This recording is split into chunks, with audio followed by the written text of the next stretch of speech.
isa ang Laguna Lake, ang pinakamalaking lawa sa bansa, sa mga lugar na sinakop na ng mga invasive alien species, pero hindi lang sila sa tubig matatagpuan.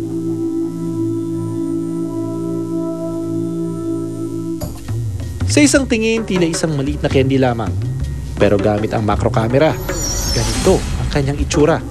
Tabi-tabi at tumpok-tumpok na maliliit na itlog na naghihintay lang na mapisa.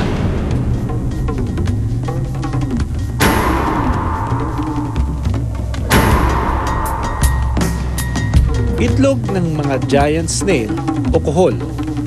Mabilis magparami ang mga kohol. Nangingitlog ito ng mula 50 hanggang 200 itlog kada linggo.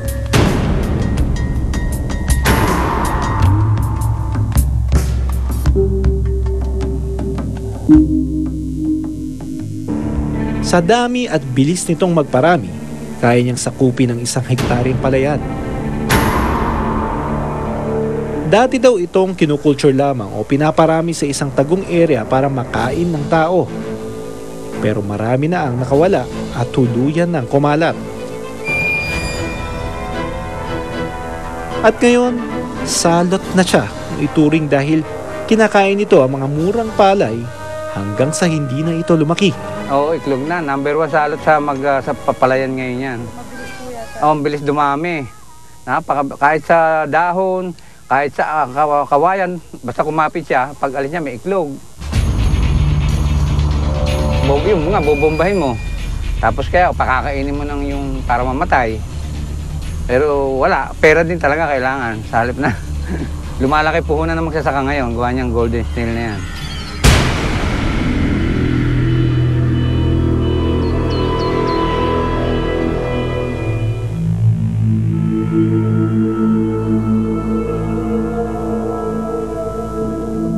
Bawat palayan ay may natural na tagapagtanggol o natural enemies ng mga peste.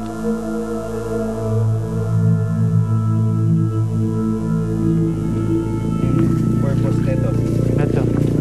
Para makita natin yung mga insekto, for example, yung ating mga kaibigang kulisap, yan. Nakahuli tayo ng mga coccinellid beetle. Ito mga yan. Yan, ang tawag sa Tagalog yan, bao-bao. Yan. Kaibigang kulisap yan. Okay. Kalimitan yan, yun ang kumakain ng mga kalimitan itlog nung number 1 na peste nito, stem borer. Ang mga insektong ito, sinisiguro ang magandang ani para sa mga magsasaka. Ngunit kung darating ang isang estrangherong peste, hindi ito kaagad-agad na makikilala ng mga natural enemies para kainin. At ang kalalabasan, delubyo para sa palayan.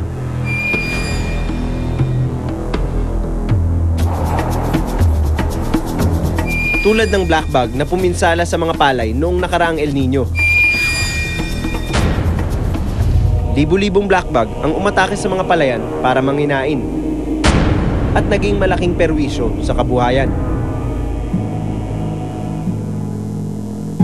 Aksidente raw itong nadala noon sa Pilipinas mula sa Malaysia na makapagpasok ng isang halamang maaaring kinakapitan ng black bug. Isa na itong invasive species na maituturing ngayon.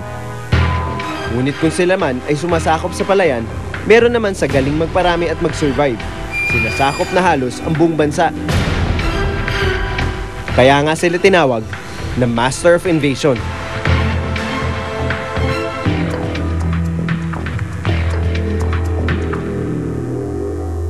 Andito tayo ngayon sa field, sa harap ng Field Rights Institute dito sa UP Los Baños, kung saan susubukan nating hanapin yung marine toad na sinasabing isa sa mga worst na invasive species na nakapasok dito sa bansa natin. So, tulad nitong palakanto na may inaantay, aantayin din natin magpakita yung toad na yan sa atin. So, abangan natin.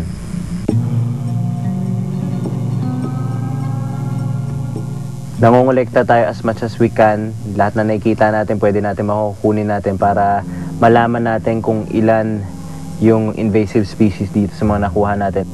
Sa dami, tabi-tabi lang ito na parang magkakapit-bahay.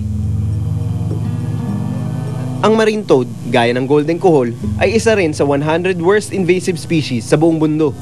It was brought to the Philippines in 1954 to solve some problems in somewhere in Negros about the high problem on rodents. Ngunit mula nun, di na napigil pa ang kanilang pagdami. At kumalat na sila halos sa buong bansa. Yan. Ang isang babaeng marine toad, kayang mangitlog hanggat 25,000 itlog 2 beses kada taon. Ito, pakitapatan niya, Ilo. At wala silang predator o kaaway na makakatulong sa pagkontrol ng kanilang populasyon. May lasong nakamamatay sa kanilang ulo kung kakainin. Ngunit sa kanilang bansang pinanggalingan, may mga hayop na immune o hindi tinatablan ng lason ng giant toad, gaya ng broad-snouted caiman at banded cat-eyed snake. Ngunit wala sa Pilipinas nito. Ito. Ibang ano to. So medyo marami-rami na tayo nakukuha. Marami na tayo nakukolekta. Means talaga dito sa area to maraming palaka. Ito mga to, very obvious yung mga butlig-butlig nila sa katawan. Yung nahuli kong isa, wala masyadong butlig-butlig pero may mga batik siya na kulay.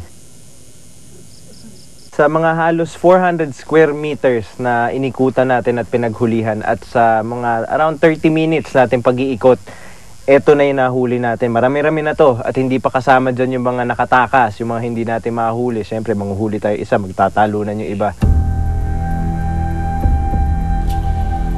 Kalat na ang mga ito halos sa buong bansa. At kung mapapasok pa daw nito ang maliliit na isla at ang ating kagubatan na hindi malayo mangyari, delikado ang buhay ng ating sariling buhay ilang.